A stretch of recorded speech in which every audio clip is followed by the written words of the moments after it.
thing is, we're in LA right now, and just the other day, I gave a 4-hour deep dive seminar to people that paid $2,000 to $5,000 each just to be in that room and learn the lessons that you're about to learn. But today, you're learning those entirely for free because they're so freaking powerful that I want to share them with you right here, right now. So enjoy. Right now, in 2025, we're in the third wave of wealth creation.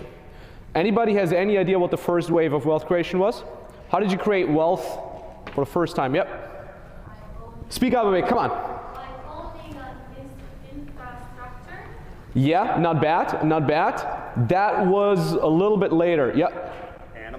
Animals, kinda. Yeah, I'm gonna go a little bit more basic, okay? We had the 3 waves of wealth creation. The first one was government-based. I'm just gonna abbreviate here as သောတာပန်ဖြစ်ရဘယ်လိုလေ့ကျင့်ရပါမလဲသောတာပန်ဖြစ်ဖို့အတွက်အကြောင်း 4 မျိုးရှိတယ်တစ်မျိုးကဘာလို့ဆိုရင်သောတာပန်ဖြစ်အောင်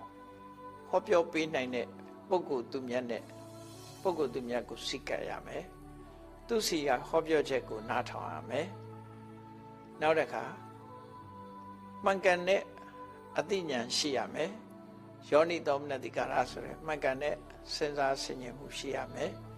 ဓမ္မနုဓမ္မပฏิပတ်တိဆိုတဲ့အတိုင်းလမ်းစဉ်အတိုင်းလက်တွေ့ချင့်ကြံကြုတ်ကိုအထောက်မှုရှိရ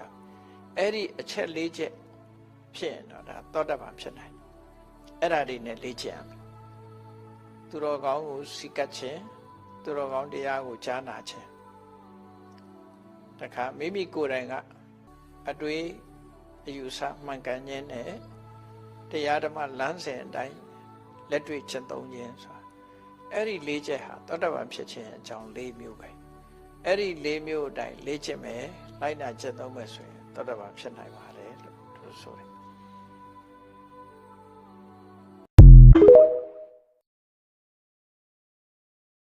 သောတာပန်ဖြစ်ရဘယ်လိုလေ့ကျင့်ရပါမလဲသောတာပန်ဖြစ်ဖို့အတွက်အကြောင်း 4 မျိုးရှိတယ်တစ်မျိုးကဘာလို့ဆိုရင်သောတာပန်ဖြစ်အောင်ဟောပြောပေးနိုင်တဲ့ပုဂ္ဂိုလ်သူမြတ်နဲ့ပုဂ္ဂိုလ်သူမြတ်ကိုစိတ်ကပ်ရမယ်သူစီကဟောပြောချက်ကိုနားထောင်ရမယ်နောက်တစ်ခါမှန်ကန်တဲ့အသိဉာဏ်ရှိရမယ်ယောနိသောမနတိကာရဆိုရယ်မှန်ကန်တဲ့စဉ်းစားဆင်ခြင်မှုရှိရမယ်ဓမ္မနုဓမ္မပฏิပတ်တိဆိုတဲ့အတိုင်းလမ်းစဉ်အတိုင်းလက်တွေ့ချင့်ကြံကြုတ်ကိုအထောက်မှုရှိရအဲ့ဒီအချက် 4 ချက်ဖြစ်ရင်တော့ဒါသောတာပန်ဖြစ်နိုင်အဲ့ဒါတွေနဲ့လေ့ကျင့်ရမယ်သူတော်ကောင်းကိုစိတ်ကပ်ခြင်းသူတော်ကောင်းတရားကို